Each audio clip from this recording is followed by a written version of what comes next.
حالانکہ آپ کو پتہ ہے قرضے کا ثواب کتنا ہے؟ چلیں آج یہ بھی سن لیتے ہیں، سنیں گے تو آپ کا دل للچائے گا کہ ہم بھی قرضہ دیں۔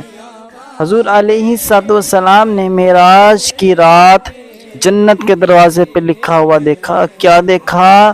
کہ صدقے کا ثواب 10 گنا اور قرضے کا ثواب 18 گنا ہے۔ صدقے کا ثواب 10 گنا اور قرضے کا ثواب 18 گنا ہے۔ حضور علیہ الصلوۃ والسلام نے جبرائیل امین علیہ الصلوۃ والسلام سے فرمایا کہ اس کا کیا ماجرا ہے کہ صدقے کا ثواب 10 گنا جبکہ قرضے کا ثواب 18 گنا ہے۔ حضرت جبرائیل امین علیہ الصلوۃ والسلام نے عرض کی، یا رسول اللہ صلی اللہ علیہ وسلم، صدقہ تو ہر کوئی مانگ لیتا ہے، کیا پتہ کہ وہ اس کا اہل ہے یا نہیں ہے۔ صدقہ تو ہر یتیم، مسکین، غریب، ہر ایرا گیرا بندہ بھی مانگنے لگ جاتا ہے، لیکن یا رسول اللہ، یا حبیب اللہ، قرضہ وہی مانگتا ہے جو ضرورت مند ہو، جس کو ضرورت ہو اور انتہائی اشد ضرورت ہو۔ یا حبیب اللہ، قرضہ وہی مانگتا ہے۔ رسول اللہ صلی اللہ علیہ وسلم نے فرمایا، حدیث مبارکہ ہے، حدیث مبارکہ کا مضمون ہے، آئیے سنتے ہیں کہ جس نے کسی کو قرضہ دیا، مثال کے طور پر آپ سمجھ لیجئے کہ جو لوگ امیر ہیں ان کے لیے خزانہ ہے، یہ میں آپ کو بتا رہا ہوں، آپ توجہ کریں کہ کسی شخص نے کسی کو قرضہ دیا۔ ایک مثال کے طور پر آپ کے پاس امپلائی ہے، اس نے آپ سے 50,000 قرضہ لیا، اس نے کہا میں 4 مہینے میں لوٹا دوں گا۔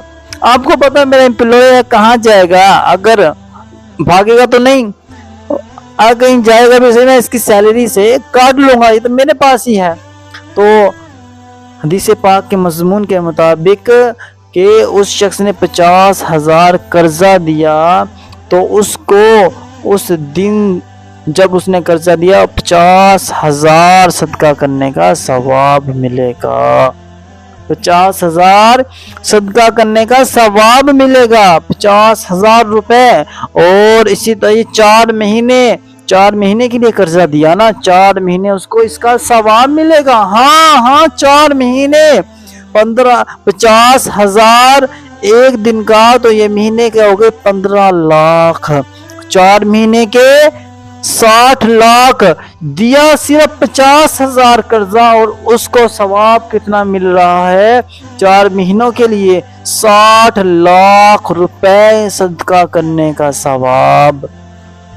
ذرا سوچئے کہ ایک قرضہ آپ دے رہے ہیں، اپنے اوپر آپ کتنا اپنے نیکیوں کے اندر اضافہ کر رہے ہیں۔ آپ ذرا تصور تو کریں کہ آپ یہ سوچیں تو صحیح کہ قرضہ دے کر آپ اپنے اوپر احسان کر رہے ہیں، اس پر تو کر رہے ہیں، لیکن آپ اپنے اوپر احسان کر رہے ہیں، نیکیوں میں اضافہ، اتنا اضافہ، بتائیے، اتنا نہ صدقہ کیا نہ کچھ، لیکن قرض دے کر 4 مہینے میں 60 لاکھ صدقہ، 60 لاکھ روپے صدقہ کرنے کا ثواب ہم نے کما لیا۔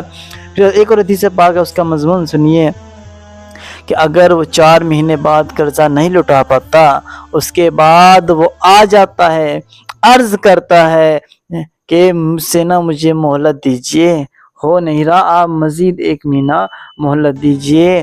حدیث پاک کے الفاظ ہیں کہ اس کو اس کا ڈبل ثواب ملتا ہے جو اس نے مہلت دی، یعنی اس نے جو مہلت دیا اس کو اس کا ثواب دگنا کر دیا جاتا ہے۔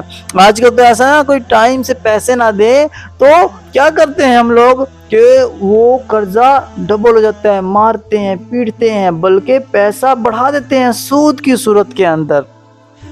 لیکن یہاں دیکھیے میری شریعت کیا کہتی ہے، میری شریعت کہتی ہے کوئی آیا قرضہ لیا، مہینے میں ادا نہ کر سکا، جو اس نے کی مدت تھی اس نے وہ قرضہ ادا نہ کیا، پھر اس کے بعد اس نے مہلت مانگی، آپ نے مہلت دے دی تو آپ کو دگنا ثواب ملے گا اس کو مہلت دینے کا۔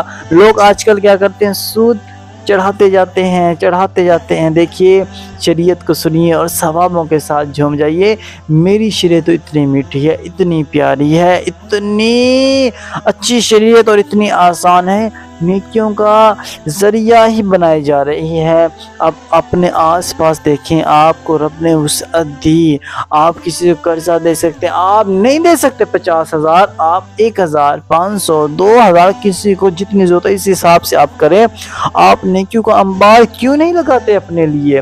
نیکیوں کا انبار شریعت نے آپ کو اتنا ذرا تصور کریں، قرضہ کرنے پر ثواب، اور اتنا ثواب نیت کر لیں کہ ہمارے آس پڑوس میں، یار دوست میں کہیں کسی کو ضرورت ہوئی تو ضرور میں قرضہ دوں گا۔ اللہ پاک سے دعا ہے ہمیں شریعت کے ساتھ اسی طرح جڑے رہنے کی توفیق دے، شریعت کو سمجھنے کی اور اس پر عمل کی توفیق عطا فرمائے۔ آمین یا رب العالمین۔